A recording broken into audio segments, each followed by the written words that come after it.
Hi అందరికీ, again I'm back with another new video. And yes, recently మేము ఎగ్జిబిషన్కి వెళ్ళాము. అండ్ ఈ ఎగ్జిబిషన్లో లాస్ట్ టైం కూడా నేను ఎగ్జిబిషన్కి వెళ్ళాను. లాస్ట్ టైం ఎగ్జిబిషన్కి ఈ టైం ఎగ్జిబిషన్కి నాకు చాలా వేరియంట్స్ కనిపించింది.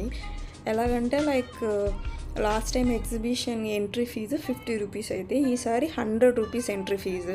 ఒక ఫ్యామిలీలో ఒక 10 మంది ఉండి వాళ్ళు ఎంట్రీ ఫీజుకే ఒక 1000 రూపీస్ అయిందంటే ఇంకా లోపల ఏం పెట్టి వాళ్ళు వేరే జైంట్ వీల్ కానీ అలాంటివి ఎక్కుతారా అనిపించింది లిటరలీ నాకు. సో అలాగే ఎంట్రీలోనే చాలా పెద్ద షాక్ తగిలింది అనమాట. ఎంట్రీ మేము అరౌండ్ 8 మెంబర్స్ వెళ్ళాము. 8 మెంబర్స్ కలిపి 800 అయింది. Correct me if I'm wrong. నాకు తెలిసి లాస్ట్ టైం వెళ్ళినప్పుడు ఇది గంగమ్మ జాతర ముందర పెట్టారు. అండ్ ఈసారి కూడా గంగమ్మ జాతర ముందే పెట్టినారు. మేబీ పెడతారేమో, అలాగే గంగమ్మ జాతర ముందుగానే ఎగ్జిబిషన్ పెడతారేమో, నాకు తెలీదు. బట్ నేను అనుకుంటున్నాను. అండ్ మీలో తిరుపతిలో ఎవరైనా గంగమ్మ జాతరకి వెళ్ళారా? ఒకవేళ వెళ్ళుంటే నాతో కామెంట్ సెక్షన్లో షేర్ చేసుకోండి. అండ్ ఈసారి నేను గంగమ్మ జాతరకి వెళ్ళలేదు. లాస్ట్ టైం వెళ్ళాను బట్ దర్శనం అవ్వలేదు, అంత రష్ ఉంది. బట్ ఈసారి మేము అంత రిస్క్ తీసుకోలేకపోయినాము. And coming to the exhibition, oh my God, ఇక్కడ చాలా నెంబర్ ఆఫ్ అని ఏం కాదు కానీ ఉన్నాయి, చూడొచ్చు. కొన్ని కేటగిరీ ఆఫ్ ఫిషెస్ పెట్టినారు. కొన్ని ఫిషెస్ అయితే నాకు అనిపించింది లిటరల్లీ చెరువులో నుంచి ఏమైనా తీసుకొని వచ్చి పెట్టారే అనిపించింది. కొన్ని ఉంటాయి కదా జిలేబీ చేపలు అలాంటివి. అండ్ మోర్ ఓవర్ నాకైతే ఆ చేపల నేములు చదివేదానికి కూడా రాలేదు, అంత ట్రిక్కీగా ఉన్నాయి. ఏం చేపలు అవి నాకు అర్థం కాలేదు. సో అందుకే కొన్ని వాటికి నేను చేపల నేములు చూపించడానికి ట్రై చేసినాను. కొన్ని వాటికి అవ్వలేదు.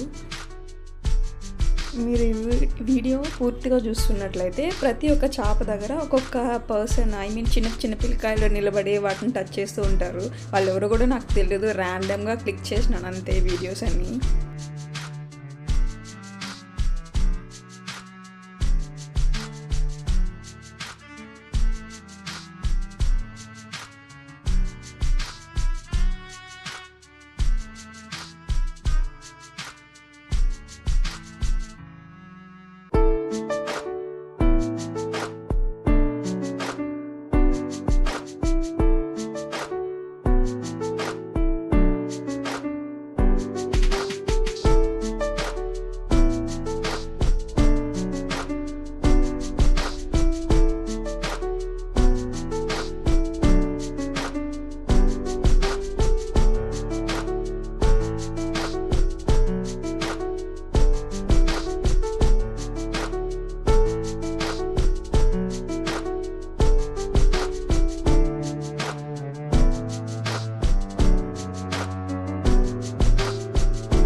లాస్ట్ టైం అయితే వీళ్ళు లేరు, ఆక్వామ్యాన్స్ కానీ జలరాణులు వాళ్ళు లేరు. మేబీ వీళ్ళని తీసుకొని వచ్చి పెట్టడం వల్ల ఎంత కాస్ట్ పెరిగిందో ఎంట్రీ ఫీజు అనేది నాకు అర్థం కాలేదు.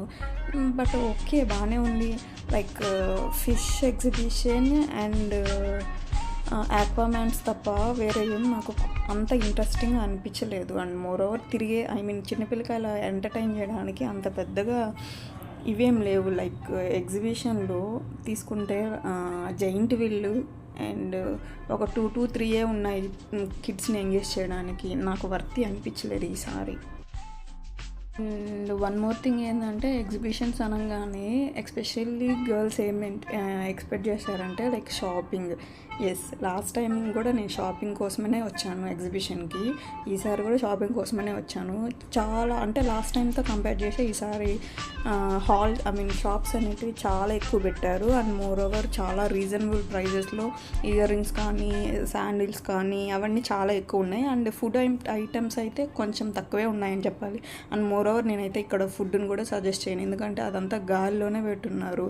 ఎంత డస్ట్ అవన్నీ వస్తుంది, పిల్లలకి పెట్టడానికి అస్సలు హెల్తీయే కాదు అసలు. అండ్ షాప్స్లో వచ్చి ఇయర్ రింగ్స్ అవన్నీ ఉన్నాయని చెప్పినాను కదా, లైక్ అవన్నీ ఇయర్ రింగ్స్ అన్నీ రీజనబుల్ ప్రైజెస్లోనే ఉన్నాయి. బట్ ప్రాబ్లం ఏంటంటే నాకు ఎందుకో ఓల్డ్ స్టాక్ అనిపించింది. మేబీ ఆ ఓల్డ్ స్టాక్ అవ్వడం వల్లే వాళ్ళ అంత రీజనబుల్ ప్రైస్కి పెట్టారా అని కూడా అనిపించింది నాకు. ఆ ఓల్డ్ స్టాక్ ఉండడం వల్లే ఈవెన్ వాళ్ళు రీజనబుల్ ప్రైజెస్కి ఇచ్చినా సరే నేను ఏమీ కొనుక్కోలేదు. నాకు యాక్చువల్లీ నేను ఎలాంటి టైప్ ఆఫ్ గర్ల్ అంటే నాకు ఇయర్ రింగ్స్ అంటే పిచ్చి, ఎంత పిచ్చి అంటే అంత పిచ్చి. యాక్సెసరీస్లో ఎక్కడికి వెళ్ళినా సరే at least 1 pair of ear rings అయినా కొనుక్కుంటాను. అలాంటిది ఈసారి ఎగ్జిబిషన్లో ఒక్క పేర్ కూడా కొనుక్కోలేదు. బికాజ్ అన్నీ చాలా ఓల్డ్గా ఉన్నాయి, అంత చూడ్డానికి అంత క్లాసీగా లేవు, అందుకని కొనుక్కోలేదు.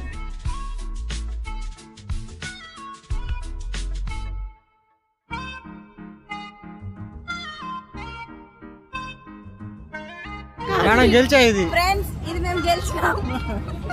ఎంత దానికి ఎంత ఇచ్చావు ఫస్ట్? ఎనీ ఐటమ్ 10 రూపాయలకే వస్తుంది కదరా ఇంటికి.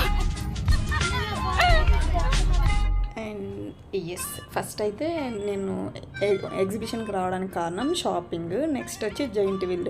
నేను ఎప్పుడు ఎగ్జిబిషన్కి వెళ్ళినా ఎక్కడికి వెళ్ళినా ఫస్ట్ నేను తిరిగే ఒక్కటి ఏంటంటే జైంట్ వీల్ మాత్రమే, ఇంకా వేరే దేనికి వెళ్ళను. బికాజ్ నాకు అంత ఇష్టము. But at the same time నాకు చాలా భయం కూడా జైంట్ వీల్ అంటే. సో ఈసారి జైంట్ వీల్ కూడా టూ మచ్ కాస్ట్. ఎంత అంటే లాస్ట్ టైము 60 రూపీస్ ఉంటే ఈసారి 120 రూపీస్ పర్ హెడ్. నాకైతే అసలు మైండ్ బ్లాక్ అయింది. అసలు 120 రూపీస్ ఏంటి జైంట్ వీల్ ఎక్కడానికి? శిల్పారామం వెళ్తే 60 రూపాయలకి 2 సార్లు ఎక్కచ్చు కదా అనిపించింది. అండ్ మోర్ ఓవర్ అది అసలు స్పీడ్ కూడా లేదు, ఎంత స్లోగా తిరుగుతుందంటే అంత స్లోగా తిరుగుతుంది. మనీ వేస్ట్ ఈసారి ఎగ్జిబిషన్కి వెళ్ళడం.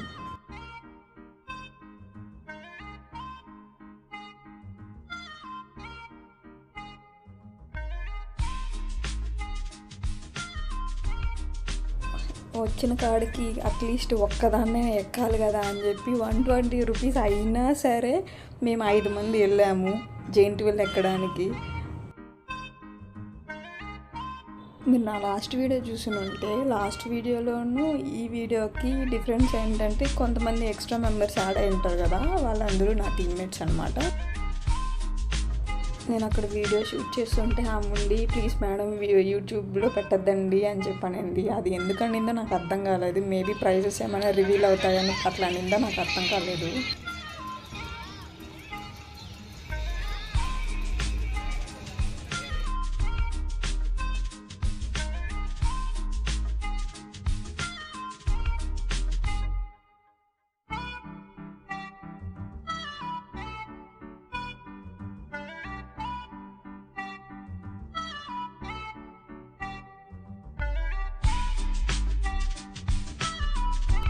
నేను చెప్పా కదా అక్కడ ఫుడ్ నేను సజెస్ట్ అయినా అలాగ పెట్టున్నారు. అది చూసిన వెంటనే నాకు తినాలి అన్న మూడు ఉత్సాహం సర్వనాశనము.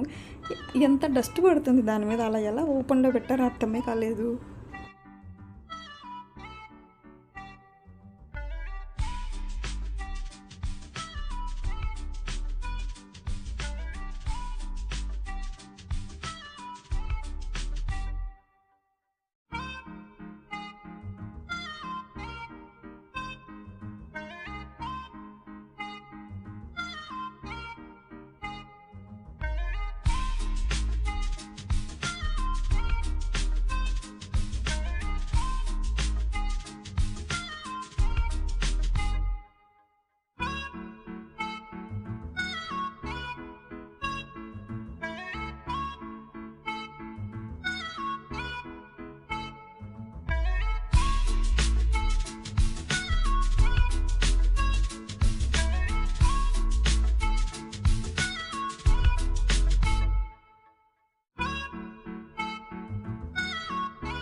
అందరం అమ్మాయిలాగే నాకు కూడా షాపింగ్ అంటే చాలా పిచ్చి. అట్లీస్ట్ నేను ఎక్కడికి వెళ్ళినా ఒక వస్తువైనా కొంటాను. అలాంటిది ఈసారి ఏమి కొనలేదంటే నాకు ఎందుకో ఎంత తక్కువ డబ్బులకి ఇచ్చినా సరే కొనడానికి ఇంట్రెస్ట్ రాలేదు నాకు ఆ క్వాలిటీ చూసి. ఇయర్ రింగ్స్ చూస్తే మటుకు నాకు నిజంగానే పూనకం వచ్చేస్తుంది అండ్ ఆడలేని ఎనర్జీ కూడా వచ్చేస్తుంది షాపింగ్ చేయడానికి. అంత ఇష్టం నాకు ఇయర్ రింగ్స్ అంటే. అండ్ బట్ ఏం చేస్తాం, ఒకటి కూడా కొనుక్కోలేకపోయినాను. అండ్ మీరు ఆన్లైన్ షాపింగ్ ఎక్కువ చేస్తారా, ఆఫ్లైన్ షాపింగ్ ఎక్కువ చేస్తారా? నేనైతే ఆఫ్లైనే ఎక్కువ షాపింగ్ చేస్తాను. నాకు ఆఫ్లైన్ షాపింగే ఎందుకో కంఫర్టబుల్ అనిపిస్తుంది అండ్ మోర్ ఓవర్ టైం కూడా పాస్ అవుతుంది అనిపిస్తుంది. నాకు ఎప్పుడైనా బోర్ కొట్టిందంటే ఏదో ఒక ఆన్లైన్ యాప్ తీసుకొని దాంట్లో షాపింగ్ చేసుకుంటూ నా టైం అలా పాస్ చేస్తాను అనమాట. లాస్ట్ టైంకి ఈ టైంకి డిఫరెన్స్ ఏంటంటే ఈ స్టాల్ అనేది నేను చూసినాను. లాస్ట్ టైం లేదు యాక్చువల్లీ ఇది, బట్ ఈసారి పెట్టినారు. అండ్ ఈయన ఏమంటారు నాకు తెలియదే. ఓకే, మీకు తెలుసుంటే ప్లీజ్ లెట్ మీ నో. ఈ ఫుడ్ ఐటమ్స్ అన్నీ చూస్తుంటే మేబీ చిన్నప్పుడు ఇవన్నీ మనకి ఎక్సైటెడ్గా తినాలనిపించేదేమో, బట్ ఈ టైంలో చూస్తామంటే నాకు ఇంత అన్హెల్దీ ఫుడ్ ఎలా తినిపిస్తారు పిల్లకాయలకి అనిపిస్తుంది నిజంగానే. నాకు వీటిని చూస్తుంటే వాంతి వస్తుంది అసలు. బట్ మనం కూడా చిన్నప్పుడు ఒకనొక టైంలో అలాంటివే తిని పెరుగుంటాం కదా.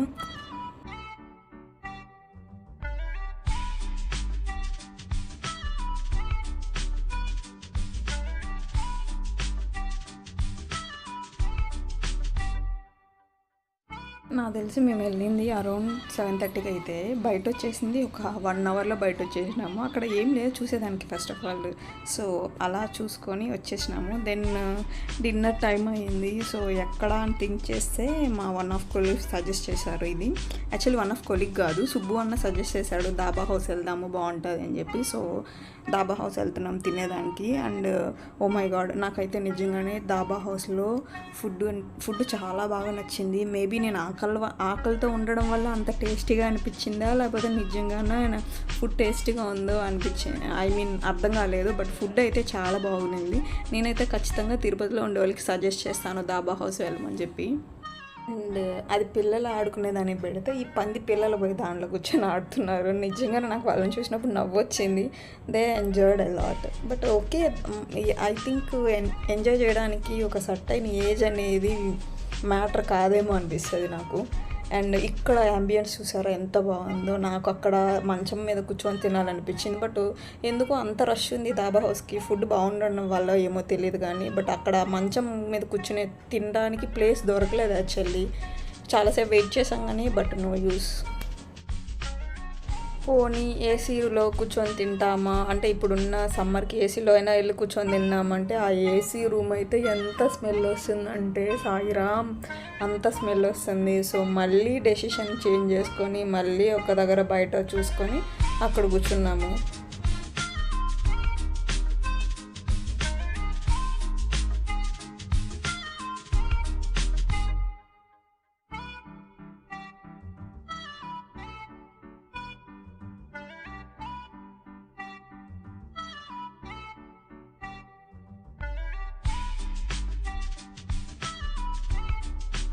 చెప్పేది అప్పుడు అమ్మాయి పేరు నేను ఏం చేసేది బిర్యానీ అంతా డాబాకి వచ్చి బిర్యానీ తింటారా రోటీ curry joke.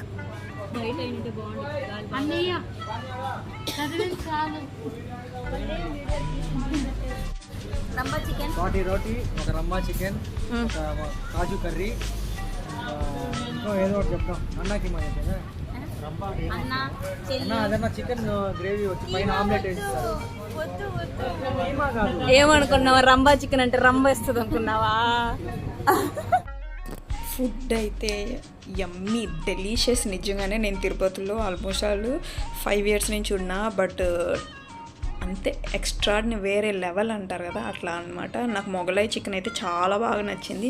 And naans rotis పెట్టింది తెలియదు, బట్ ఐ థింక్ అవి రోటీస్ అనుకుంటా. అవి కూడా మామూలుగా గాలికి కొంచెం గట్టిగా అయిపోతాయి కదా, బట్ అంత గట్టిగా ఏం అవ్వలేదు. మేము చాలాసేపే తిన్నాము, బట్ అంత గట్టిగా అవ్వలేదు. ఫుడ్ అయితే తెలిసి ప్రతి గ్యాంగ్లో అందరూ నాన్ వెజ్ తినడానికి బయట వెళ్ళినప్పుడు ఒకడు ఉంటాడు కదా వెజ్ తినడానికి, అది వాడే. ప్రతి గ్యాంగ్లో ఇలాంటి వాళ్ళు ఖచ్చితంగా ఒకరు ఉంటారేమో. వాళ్ళకి అనుసమంటూ ఒక సెపరేట్ మెన్యూ పెట్టాలి మళ్ళీ వెజ్లో తీసుకొని.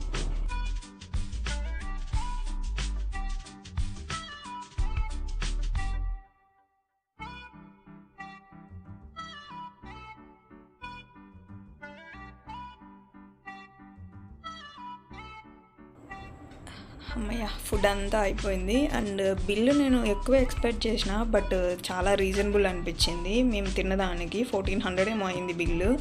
ఓకే, వర్తి అని అనిపించింది. అలా కొంతసేపు కూర్చొని తినేసిన తర్వాత కొంచెంసేపు చిల్ అయ్యామన్నమాట. ఆఫీస్ గురించి మాట్లాడుకుంటా అండ్ ఫ్యామిలీస్ గురించి మాట్లాడుకుంటా చిల్ అయినాము. వీళ్ళు మళ్ళీ స్టార్ట్ చేసేసారు. అంటే లైక్ ఎట్లాగంటే వాళ్ళు ఫుడ్ కోసం రాలేదు, ఆ ఉయ్యాలు ఊగడానికి అక్కడ ఒకటి తిరుగుతూ ఉండేదన్నమాట. దాంట్లో ఎక్కేదానికి దాని మీద ఎక్కువ ఇంట్రెస్ట్ చూపించారు వీళ్ళు ఎంతసేపు. వాడు చూసారా, తన పేరు వంశీ, వాడైతే మరి ఘోరంగా ఊగాడు. ఎక్కడ పడిపోతాడో అనిపించింది నాకైతే. ఫైనలీ మొత్తం అయిపోయింది, ఎగ్జిబిషన్ అయిపోయింది అండ్ డిన్నర్ అయిపోయింది. దెన్ స్టార్ట్ అయిపోయాము. యాక్చువల్లీ నేను హాస్టల్లో ఉంటాను, సో మా హాస్టల్ 9:45కే క్లోజ్ అయిపోతుంది కాబట్టి ఇంకా బయలుదేరి వెళ్ళిపోయాము. అదే బాను, ఎంత రేటింగ్ ఇస్తావు దాబా హౌస్కి 10కి? Favourite dish Mughlai. నూరా Mamata? 7. Favourite dish puttu 8. Favourite dish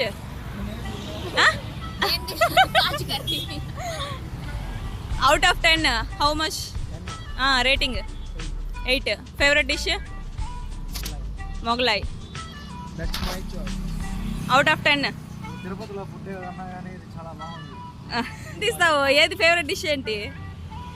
బాగానే ఉన్నాయి. చికెన్ ఆహా, నువ్వు ఆర్డర్ చేసింది చెప్పు. రమ్మా చికెన్ ఆర్డర్ చేశాను, అది కూడా బాగుంది. Thank you. డే అనేది అలా ఎండ్ అయింది. మళ్ళీ ఇంకొక వీడియోతో మీ ముందుకు వస్తాను. Until then take care, bye, see you.